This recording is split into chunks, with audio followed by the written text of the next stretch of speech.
Alors, quels sont les principes, les objectifs et les contenus des normes ISO 9000 ? Principes et démarches de la certification. Alors, la démarche de certification, vous notez bien le terme de démarche, c'est-à-dire que c'est un processus relativement long.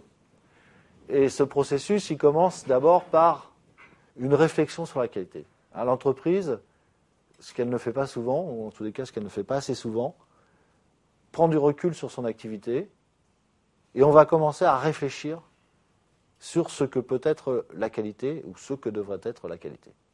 Donc déjà, cette démarche de questionnement sur qu'est-ce qu'on fait dans l'entreprise en termes de qualité, c'est déjà un axe de progrès très très important parce que il y a des lièvres qui vont surgir que tout intervenant extérieur aurait vu, mais que personne dans l'entreprise, pris dans les tâches quotidiennes, finalement, n'a remarqué. Et donc cette réflexion sur la qualité va permettre de détecter des fois des problèmes qui sont extrêmement, extrêmement graves en matière de qualité. Et puis, dans une deuxième étape, la mise en place de procédures pour atteindre un niveau de qualité souhaité. Elle ne garantit pas, et ça, il faut quand même que vous reteniez ça, parce que on constate une grande confusion à ce niveau-là. La certification ISO ne garantit pas la qualité du produit ou du service en lui-même. Il garantit la qualité du processus de production du bien ou du service, ce qui n'est pas du tout la même chose. Ce qui veut dire que la méthode de certification ISO est valable pour toutes les entreprises et tous les secteurs d'activité, même s'il existe des déclinaisons particulières en fonction, est-ce que je suis une entreprise de distribution, est-ce que je produis une entreprise industrielle, etc. Mais la démarche est la même à l'intérieur de ça pour toutes les entreprises, parce que c'est la qualité du process de production qui est analysée et pas la qualité du produit final. Alors, la certification ISO 9000, ISO, International Standard Organization, donc c'est une norme mondiale, internationale, est attribuée dans le monde entier par des organismes accrédités. Donc ISO accorde rien. ISO a défini des normes et il y a des organismes de certification nationaux qui vont attester par contrôle et par audit que les entreprises suivent ces normes et donc vont pouvoir porter le label certifié ISO 9000. Vous avez bien compris le principe. Alors, en France, c'est l'AFNOR, il n'y a pas que l'AFNOR, mais c'est essentiellement l'AFNOR certification qui le fait, parce que l'AFNOR est d'abord une agence de normalisation, donc le premier métier de l'AFNOR, c'est de définir des normes, et l'AFNOR, en fait, a fusionné il y a quelques années avec l'AFAC, qui est l'Association française pour l'amélioration de la qualité. J'ai oublié quelque chose, amélioration, et il y a un autre terme entre amélioration et qualité. Et donc il y a une fusion entre ces deux organismes, et aujourd'hui l'AFAC, c'est la marque de certification de l'AFNOR. Voilà un petit peu quelle est l'organisation actuelle de la certification. Les normes ISO sont donc des outils de management de la qualité, et c'est ce qui va permettre effectivement la progression des entreprises vers plus de qualité. Alors, les normes ISO ont 5 objectifs clés. D'abord, évidemment, in fine, améliorer la qualité du produit ou du service. Même si ce n'est pas ça qu'on va mesurer, la démarche est engagée pour obtenir ce résultat. Ensuite, améliorer les processus. Alors ça, c'est très très important parce que les nouvelles normes ISO 9000 sont très orientées qualité des processus. Pourquoi c'est très important ? Puisque on a vu que dans les organisations, les nouvelles organisations d'entreprise, eh bien, l'organisation par les processus est une nouvelle forme d'organiser les activités et que cette forme est plutôt performante. Et il est très intéressant donc que la démarche qualité suive ce cheminement des processus. Et que de toute façon, un problème de qualité se transmet d'élément en élément d'une chaîne de production. Et donc c'est bien la logique des processus qui s'impose. Et quand on dit la qualité est une problématique transversale, ça veut dire aussi qu'on est totalement dans une logique de processus. Donc ça, c'est très intéressant que l'effort soit porté, plutôt que sur les tâches ou sur les activités, soit porté sur les processus dans leur globalité. Avoir confiance dans le personnel, eh oui, les démarches de qualité totale reposent sur la confiance envers le personnel. Alors confiance qu'on ne va pas donner d'emblée, confiance que l'on va pouvoir donner parce qu'on a formé les hommes, on les a sensibilisés aux problèmes de qualité. Mais derrière, si vous êtes dans la méfiance par rapport à votre personnel, vous ne pouvez pas compter réussir dans une démarche de certification, en tous les cas, de réussir pleinement. Satisfaire les clients et les tiers. On a dit que la démarche qualité, de toute façon, aboutissait toujours sur le besoin d'un client. Et puis, évidemment, c'est pas. Eux disent que c'est un objectif, moi je dis que c'est plutôt un moyen, se conformer aux exigences du système de management de la qualité. Parce qu'un des reproches que l'on fait quand même à la certification dans les entreprises en France, c'est que c'est un procédé bureaucratique qui entraîne plutôt de la rigidité dans le fonctionnement des entreprises. À force d'essayer de normaliser les processus, eh bien, le risque est éventuellement de perdre le pouvoir d'adaptation des processus aux nécessités d'affaires de l'entreprise. Donc, ne pas confondre l'outil, le moyen et l'objectif. Alors, les normes de la famille ISO 9000 traitent les différents aspects de la qualité des produits. D'abord, la définition des besoins. Donc, il y a toute une procédure, effectivement, pour déterminer les besoins. La conception du produit. Très, très important.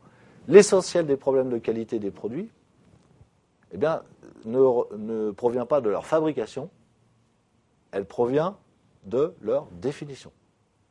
C'est-à-dire que ce sont des erreurs de conception qui expliquent qu'effectivement, on va avoir des problèmes de qualité.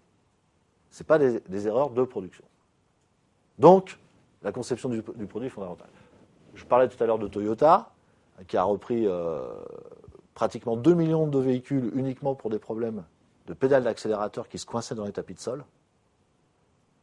Un tapis de sol, ça ne coûte rien, et c'est un tapis de sol qui était mal conçu, et le hasard malencontreux a fait que, il arrivait, dans certains cas, à coincer complètement la pédale, et d'une manière assez importante, puisque le consommateur n'avait pas le temps de réagir, et généralement ça conduisait à l'accident. Il y a eu plusieurs morts aux États-Unis comme ça. Donc c'est une petite pièce qui n'a aucune importance, qui est un tapis de sol, que n'importe quel fournisseur peut effectivement fournir à n'importe quel constructeur automobile. Et bien c'est cette pièce-là qui est responsable des problèmes de qualité chez Toyota. Donc on voit, la conception est fondamentale. Celui qui a conçu le tapis de sol, celui qui a fabriqué le tapis de sol, il a suivi les caractéristiques qu'on lui a fournies, c'est sûr, le fournisseur. Donc ça veut dire qu'il a été mal conçu au départ, non adapté au modèle automobile. Donc ça, c'est extrêmement important. La conformité du produit, donc on pourrait presque commencer par là, puisque effectivement, d'abord le produit, il doit être conforme, c'est le minimum de qualité qu'on puisse lui demander. Le soutien du produit durant son cycle de vie. Alors la qualité aujourd'hui, c'est pas simplement la qualité du produit fini tout neuf, c'est la qualité à l'usage. Par exemple, est-ce que le produit va s'avérer polluant à l'utilisation ? Si oui, il faut revenir, il faut remettre en cause cela, parce que, in fine, le consommateur, lui, il va prendre en compte cette caractéristique de pollution. Donc c'est vraiment un problème de qualité. Et puis, la déconstruction. On parlait ces derniers jours de remplacer dans les climatisations automobiles les gaz qui sont, je crois qu'on utilise toujours du gaz fréon, qui est déjà un poison pour l'environnement. Donc il y a un problème de déconstruction. Il y a un problème de fuite de ces gaz en cas d'accident dans l'atmosphère, et on parle de le remplacer par un gaz beaucoup plus efficace, malheureusement mortel quand il se libère dans l'atmosphère, sous certaines conditions. Donc voilà, ce sont des éléments extrêmement importants hein, après la durée de vie du produit, qu'est-ce qui arrive d'un point de vue de la qualité. Donc, on s'intéresse aussi au soutien du produit durant son cycle de vie. La norme ISO est une démarche d'amélioration permanente de la qualité. C'est jamais terminé. C'est-à-dire qu'on va toujours pouvoir améliorer la qualité, tout simplement parce que, rappelez-vous, c'est centré sur les besoins des clients, et que les besoins des clients évoluent. Hein, donc, il est tout à fait logique qu'on soit dans une démarche d'évolution permanente. Alors, on peut la définir de cette manière-là. Cette démarche d'évolution continue, d'amélioration continue, on parle des besoins, des exigences du client. Vous voyez, même le terme est assez fort. Donc, en fonction des exigences du client qu'on a perçues, déjà plus ou moins bien, hein, on n'est pas sûr qu'on l'ait bien perçu, eh bien, on va fabriquer un produit, concevoir et réaliser un produit ou un service en fonction de ces exigences, croit-on. Le produit parvient au client, et là, effectivement, le client a une certaine satisfaction à l'usage de ce produit. Il faut évidemment qu'on mesure sa satisfaction. Hein, donc on peut la mesurer naturellement parce qu'on a des plaintes, on a des litiges, on a des retours de produits, mais il faut espérer quand même que la majorité des produits soient sans problème, apparent, et donc là il va falloir quand même aller faire des enquêtes auprès des consommateurs pour savoir comment ils perçoivent la qualité du produit. Donc on mesure, c'est aussi mesuré en interne par rapport aux propres normes de l'entreprise, on analyse et on propose des améliorations. Et là, il y a une responsabilité très importante de la direction, c'est pour ça que, y compris, si le manager n'est pas un fervent adepte de la qualité, il n'y a aucune chance pour que son organisation le soit malgré lui. Donc c'est là où effectivement le manager va impulser, parce que c'est lui qui va prendre les bonnes mesures qui s'imposent pour améliorer les problématiques de qualité. Ça repose toujours sur une modification dans le management des ressources. Donc on va modifier l'association des ressources, la qualité des ressources, et puis on va refaire un tour, on va améliorer le process de conception et de fabrication du produit. Et en permanence, on va mesurer la satisfaction de notre client.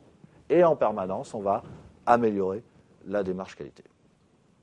Hein, donc c'est pour ça qu'on dit que c'est un véritable principe de management des ressources humaines, parce que toute l'activité de l'entreprise peut être analysée et pilotée sous l'angle de la qualité.